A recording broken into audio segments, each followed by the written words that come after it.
في يوم من الأيام 2 لصوص دخلوا فيلا فخمة، جلبوا المكان لحد ما لقوا الخزنة. اللص الكبير بخبرته فتحها من غير لا كسر ولا دوشة، ولما فتحها الفلوس كانت مالية المكان. طلع اللص الكبير الفلوس وقعد على الكرسي بكل برود، وبص للص الصغير كده وقال له طلع ورق الشدة من جيبك. الصغير اتصدم وقال له ايه ده، نهرب بقى بسرعة قبل ما حد يحاسبينا، ولو عاوز نلعب في البيت. بس الكبير بص له بقسوة وقال له انا القائد، اعمل اللي بقول لك عليه وافتح التلاجة، هات 3 بيبسي و3 كوبايات. الواد وهو بيرتعش طلع الورق وبدأوا يلعبوا ويشربوا كأنهم في كافيه مش في جريمة سرقة. وفجأة الكبير قال له شغل التلفزيون وعلي الصوت على الآخر. اللص الصغير خاف وقال في نفسه ده أكيد اتجنن، بس سمع الكلام. ويادوب صاحب الفيلا صحي من النوم، شافهم طلع المسدس وقال انتوا بتعملوا ايه هنا يا حرامية؟ أي حركة هضرب في المليان. لكن اللص الكبير رد بمنتهى الهدوء العب ما تدلوش أي اهتمام.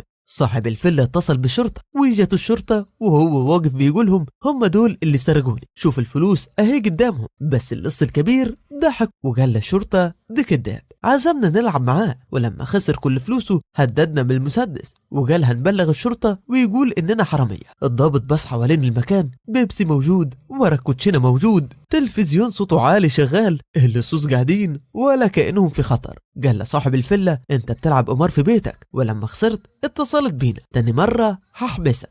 وسابه ومشي. وقبل ما يخرجوا اللص الكبير قال للضابط معلش يا باشا لو سبتنا ممكن يقتلنا، وخرجوا ومعاهم الفلوس وتحت حماية الشرطة.